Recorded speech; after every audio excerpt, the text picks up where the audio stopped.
Hey guys, welcome back. So today we are going to be covering Chapter 5 of the Environmental and Natural Resource Economics mini-series. I am working off the 9th edition Tom Tietenberg textbook. I've provided the link in the video description for you to check out the textbook if you're interested. And in this chapter, in Chapter 5, we're talking about dynamic efficiency and sustainable development. And so really the big model that's introduced in this chapter is the two-period model. And so dynamic efficiency, we talked about static efficiency, which focuses on maximizing total economic surplus when the factor of time is not accounted for, whereas dynamic efficiency really accounts for that factor of time and builds off the fundamental financial rule that $1 today is worth more than $1 tomorrow, and all future values need to be discounted to the present. So dynamic efficiency focuses on that time factor, how that impacts the overall allocation of economic surplus. And so in the two-period model, dynamic efficiency balances present and future uses of a depletable resource by maximizing the present value of net benefits derived from its use. This implies a particular allocation of the resource across time. We can investigate the properties of this allocation through the two-period model. And so if you've done any type of microeconomics course, you've probably seen this word, intertemporal. And so intertemporal decisions talk about and really kind of analyze the decision that a consumer, an individual makes between allocating or consuming something today versus tomorrow. What will happen and what benefits will be derived from me consuming today versus me saving my consumption for a later date. Okay, and so this is an example of a two-period model. And so assume that we have a fixed supply of a depletable resource. A depletable resource is a resource that is non-renewable. So an excellent example would be oil. Okay, and so we have a fixed supply of a depletable resource to allocate between two periods. If total supply is 30 or more, the efficient allocation is 15 units in each period. And so let's take a look. So once again, a fundamental microeconomic principle, to maximize total economic surplus, usually you focus on the intersection between price and marginal cost. That is the intersection point where you can determine the quantity of units that need to be supplied in order to maximize total economic surplus in that respective period. And so when we have 30 units available of this depletable resource, well, in the first period, that consumers or society demands 15 units, and in the second period, society demands another 15 units. So we can easily decide that in this case, to meet the efficient allocation for society, we're going to allocate 15 units in the first period and 15 units in the second period. So if supply is sufficient to meet demand, then a static efficient solution will provide the optimal allocation over time, regardless of the discount rate. Okay, so when supply is either equal to or exceeds the current demand of society, then this is a static decision. We don't need to focus on dynamic efficiency. We don't need to focus on the factor of time, because in the end, the units that we have, something that is not impacted, you can't discount a unit. You discount the value of that unit, okay? So when you have X amount of units, so when supply of that unit is greater than or equal to demand, then it's a static decision, and you don't really need a factor for that time factor. Now, and here's a little kind of more of an algebraic representation of this. So in this case, the marginal cost is $2. The price, so this price line, is represented by this equation. So 8 minus 0.4 Q. So dependent upon Q, as you increase, price continues to fall. So the efficient allocation in this example would be price equals marginal cost. So we take our P, we put it but to the right of the price formula, and you solve for Q, and which in this case would be 15. And because there are Q of 30 units available, the allocation would be 15 and 15 in period 1 and 2. Now, examine, however, what happens when the available supply is less than 30. So suppose it equals 20. So demand exceeds supply. How do we determine the efficient allocation? And this is really what environmental economics focuses on. It focuses on depletable resources where demand exceeds the amount of supply, and we need to decide how to allocate. This is an intertemporal decision. So according to the dynamic efficiency criterion, if supply is not efficient to meet demand, the efficient allocation is the one that maximizes is the present value of the net benefit. This is usually found through a computer program. So in the end, you want to play around with the discounted values until you maximize that. And we'll go through a simple example that doesn't need a computer program. But what a lot of analysts do is they use a optimization software where they account for the different present value net benefits, and they determine, okay, if I allocate X to this period and X to that period, what will maximize the overall present net value net benefit, okay? So let's look at an example. So in this case, we're assuming that in period 1, we're going to consume 15, and in period 2, we're going to consume 5 units, okay? So we have 20 units available. The marginal cost stays the same at $2. The price line stays the same formula, and there's also a discount rate in this case because it is a dynamic decision, because now demand exceeds supply rather than supply being equal to or greater than demand. It is a dynamic decision. Therefore, we have to determine a discount rate, which in this case is 10%. So to calculate net benefits in this scenario, and this is not assuming that will maximize net benefits. I'm trying to show you the decision that an analyst has to go through. So in the case that we decide to allocate 15 units to the first period and 5 to the second period, we calculate the area, the total economic surplus that exists in each of these periods. So in the first, we calculate the area of this triangle, which is base times height divided by 2, which will give you a net benefit of $45 in this case. And then we also calculate here, so we calculate the little triangle first, calculate that base times height, which is $5, and then the rectangle here, which is length times width, which gives you 20, for a total of net benefit of $25 in period 2. So in this, this blue triangle, there's a $45 net benefit in period 1 and a $25 net benefit in period 2. Now, again, in a static efficiency example, this would be it. We just add up the two, and in this case, it would be $70 a net benefit. However, because it's a dynamic efficiency scenario, we have to discount the period 2 value back to period 1 in order to account for the present value of net benefit, right? And so now we take these numbers, and so in the first example, we don't have to discount it. In the end, we are in period 1, so 45 is 45 plus 25 discounted to 1 plus the discount rate to the power of the n, the period, which in this case would be the very next period. So 1.1 raised to the power of 1 to give you a present value net benefit in this scenario where we allocate 15 units in the first period and 5 units in the second period of $67.73.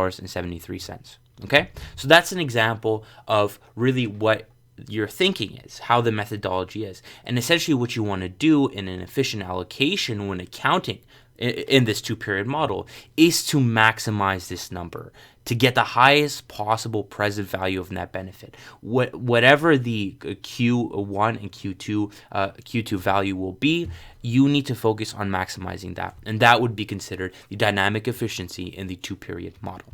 Okay, so the dynamically efficient allocation will satisfy the condition that the present value of the marginal benefit from the last unit in period 1 equals the present value of the marginal net benefit in period 2. A two-period model can be illustrated graphically by flipping the graph of period 2 such that the zero axis for the period 2 net benefits is on the right side rather than the left. That's a lot of words and it can be a little confusing, so I'll actually show you the graph itself, and so we'll talk through it, okay? So essentially, the efficient allocation is the intersection point between the marginal net benefits in period 2 and marginal net benefits in period 1. And so, as we said here, the dynamically efficient allocation satisfies the condition that the present value of the marginal net benefit from the last unit in period 1 equals the present value of the marginal net benefit in period 2. So this intersection point is where the marginal net benefits intersect. That is the efficient allocation, and will give you the quantity in each period. Okay. Now, the efficient allocation is now readily identifiable as the point where the two curves representing present value of the marginal net benefits cross, as I said before. Okay, and we can actually go through this, and I'll show you how to calculate, or at least how to really build this graph. So we're going to look at that. So recall, so we had our price line as we've done already. We already know that. We have our marginal cost of $2. We have our discount rate of 10%. And I've also provided the Q formula, the total quantity formula, which sums up the quantity of units in period 1 and quantity of units in period 2 for a maximum amount available of 20. That is our supply. So there's nothing new there. Okay. Now, to get this graph, you need to first calculate the intercepts, right? So the vertical and horizontal intercepts for the period 1, and then the vertical intercept for period 2, and horizontal intercept for period 2. Okay, so to do that, we're going to look at this formula, and essentially this states that the present value of marginal net benefits equals price minus MC divided by 1 plus R raised to the power of N, so discounted to the present. Okay, so price minus MC is net benefit. That is the basic definition of that. So price minus marginal cost is net benefit. Now discounting that back to the present gives you the present value of marginal net benefit. Very simple to understand.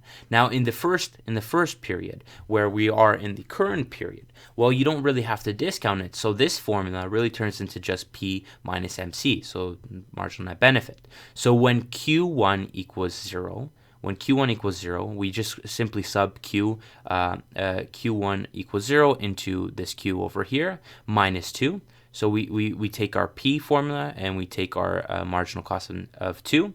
So P minus 2, we sub in Q of 0 to get a vertical axis of $6. And as you can see, that is the intersection point here of the vertical axis. Now the marginal net benefit curve goes to 0 at 15 units because at that quantity, the willingness to pay, the price for that unit equals cost. And so there's no more incentive to increase demand because cost would exceed the price and it would not be beneficial for the consumer to consume more. So to get that quantity, we've already solved it before, but we'll do it again. So essentially we need a private marginal net benefit of 0 at this case, so the net benefit would be 0, and so we actually just sub in 0 into that formula right over here. So 0 equals 8 minus 0.4 Q, which is the price formula, minus 2, which is the marginal cost formula. We isolate and eventually solve for Q, which is 15, and that is a horizontal axis intersection point. Now that's for period 1. Now for period 2, now we have to account for that discounting factor because this is one period in the future and we need to discount it back to today. So we raise 1 plus the discount rate over to 1 period, so 1.1 raised to the power of 1. So that would be the formula that we're looking at now. So P minus MC, which is the marginal net benefit, discounted to the present, okay? And so now, as we did before, where we subbed in Q1 equals 0, Q2 equals 0, we work all the way down to get 5.45. And so that is our vertical axis intercept right over here, as you can see over here, 5.45. Okay, so now actually let's stay on this slide. So now that we know now that we can build our curves and that we can build the graph, we can actually still solve this problem algebraically. So you can build the graph and then kind of look at the intersection point and work your way down to the horizontal axis and say, okay, Q is this, Q1 is that, and Q2 is that. Or you can do it algebraically, which essentially you take the present value of marginal benefit in the first period and the present value of marginal benefit in the next period, right? And you equalize them. And so in this case, in period 0 or in period 1 in that case, we're not discounting anything. So it's the price minus the marginal cost. Whereas in the next period, it's price minus marginal cost, discounted back to the present, 1 period, so 1.1 raised to the power of 1. Okay, so you work your way through this, and eventually you'll come up to this. And remember, you can't just isolate for one Q. There's Q1 and Q2. Right? So we can't solve further after this, right? So now we go and we look at our quantity formula, which states that Q1 plus Q2 equals 20. And if you kind of move them around and you isolate for Q, so Q1 equals 20 minus Q2, which is simple to understand. Whatever Q2 is, the remaining amount must be Q1's available units. And so we take that formula and we sub it in. So we take that and we sub it into our Q1 formula. And so we essentially do that right over here. So we sub in Q1 equals 20 minus Q2, and we work our way down to isolate for Q2. And so the solution is 9.762 units for Q2. We then take that and we sub that back into the quantity formula to get Q1 of 10.238.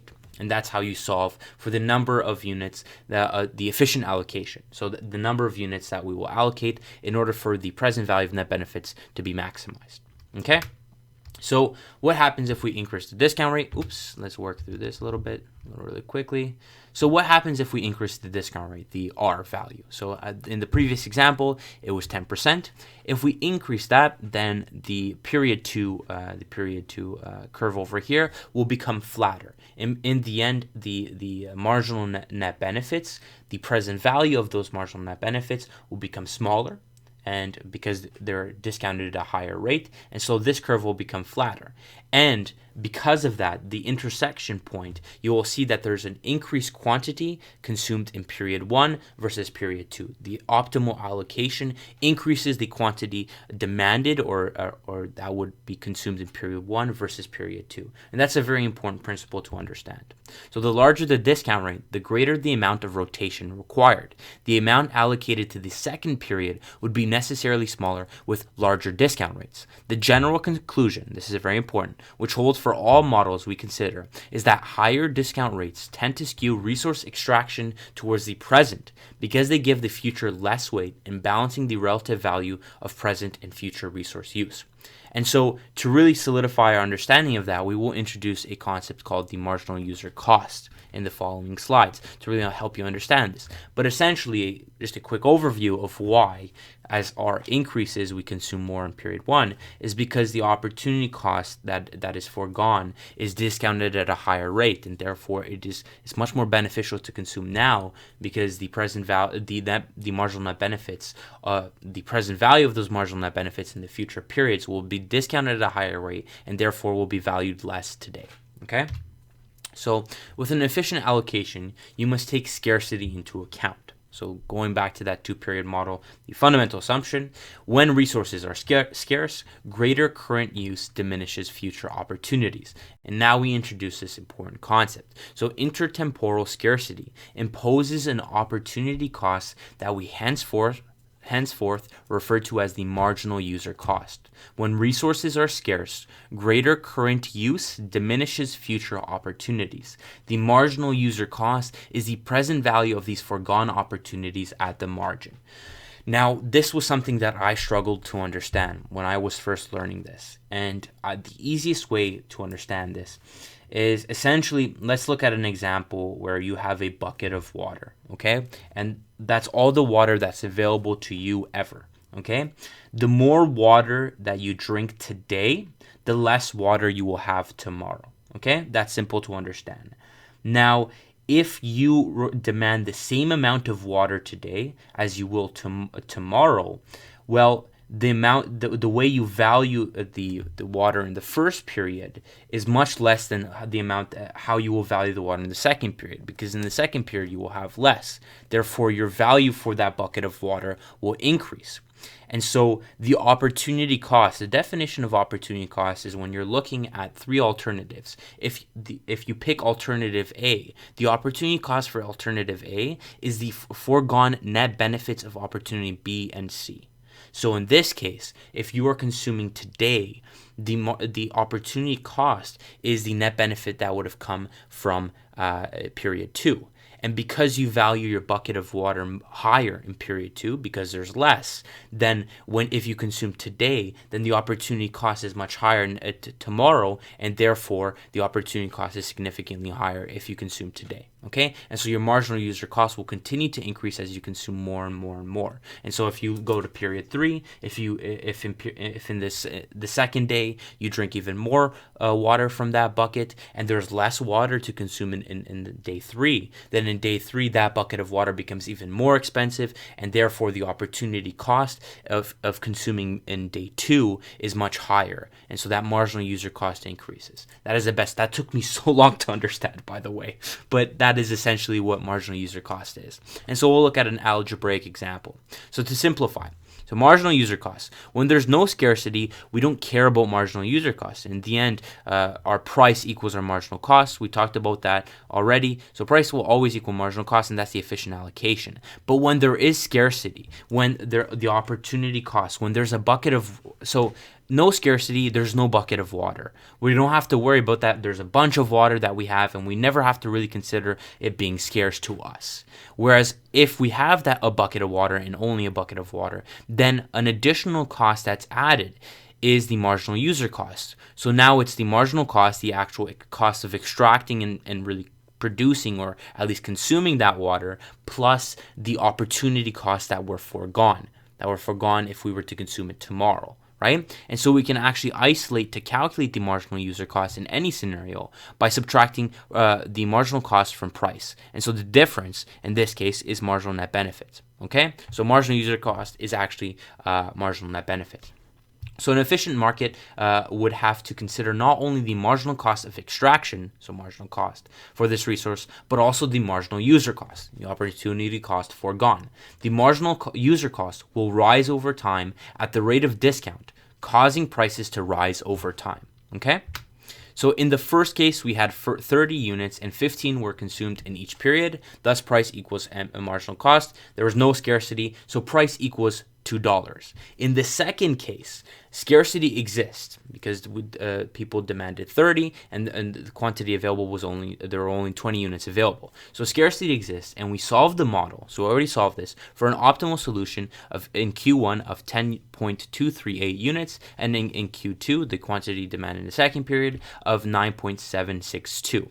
Because we consume more today, we are leaving less for the future, and this creates an opportunity cost to future generations. This opportunity cost is marginal user cost. So we already talked about this. This is the same thing as the water bucket. In the end, because we're consuming more today, although we might be consuming less tomorrow, the opportunity cost of that of less being available tomorrow is what the marginal user cost captures. Okay, so to calculate marginal user cost, we sub the optimal quantities into the price equation. So we look at the price equation, which is this equation, which gives you the demand line, the price line.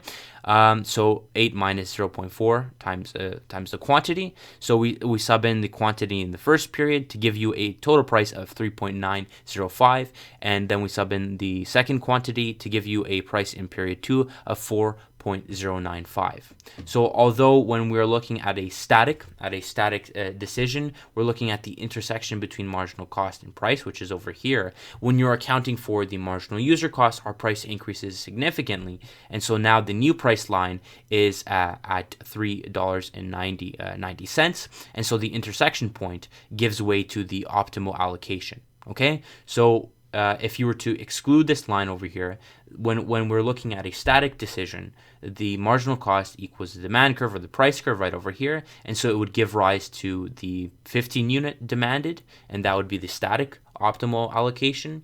But if you're accounting for a scarce resource and you're adding the marginal user cost to the price, then the price increases to $3.90, and therefore it will give the quantity demanded under the scarce scenario. And that's the same thing as you see over here for the second period.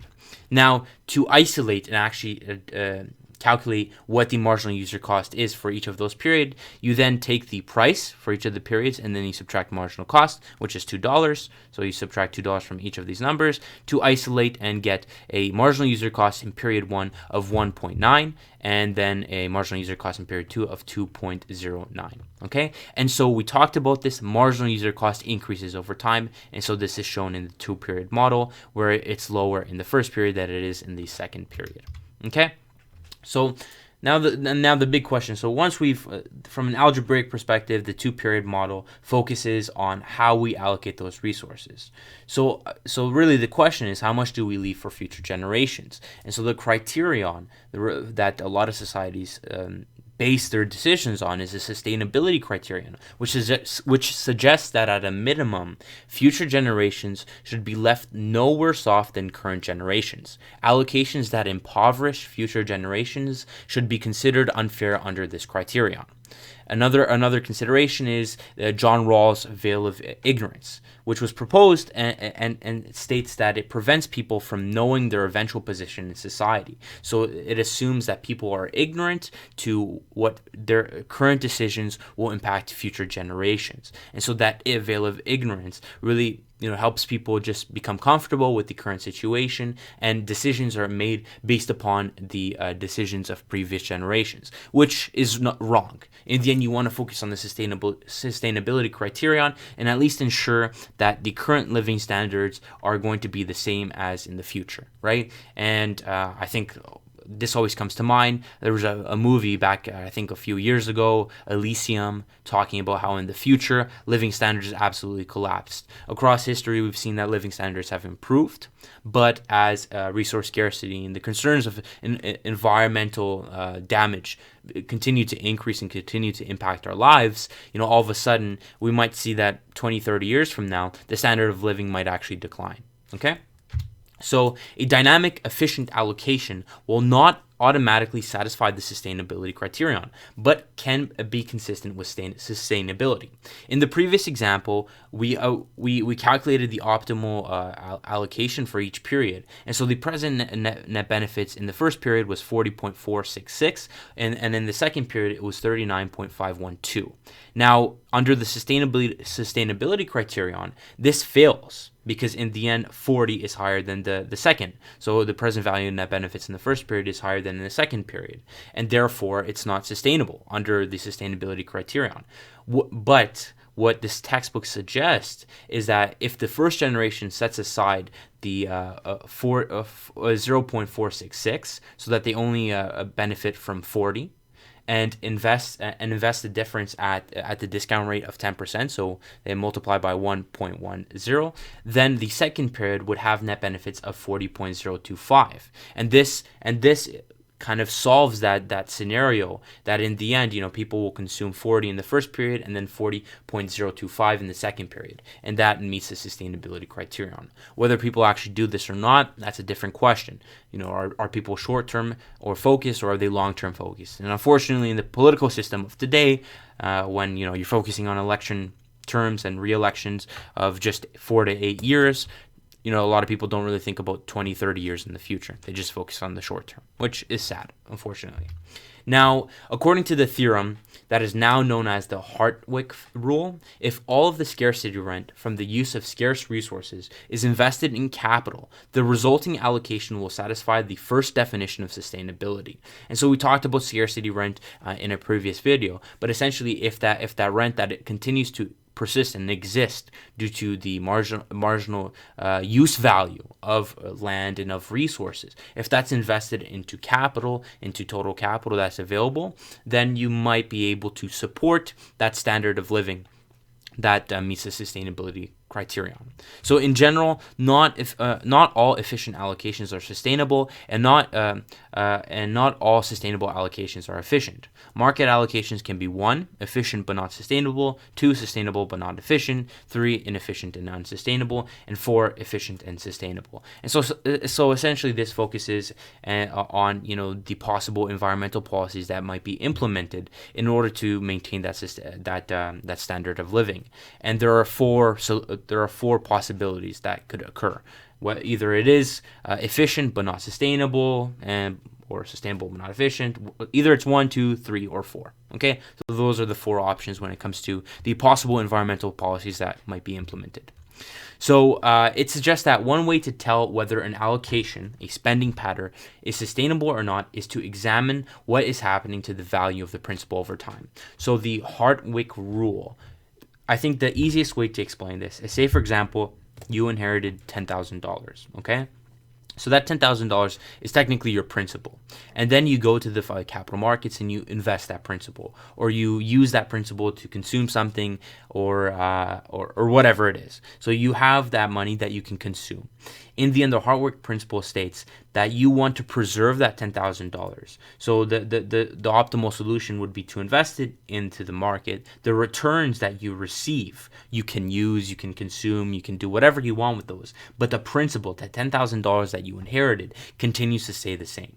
Okay, so if the principal is declining, the allocation, the spending pattern, is not sustainable. If the principal is increasing or remaining constant, so it's still $10,000, the allocation or the spending pattern is sustainable. And so that's essentially what it is. And when we talk about the principal, in this case, so how do we apply this logic to the environment? Well, it suggests that the current generation has been given an endowment. So part of the endowment consists of environmental and natural resources, known as natural capital, and physical capital, such as buildings, equipment, schools, roads. So sustainable use of this endowment, this total capital value, implies that we should keep the principal, the value of the endowment, intact, and we live off only the flow of services provided.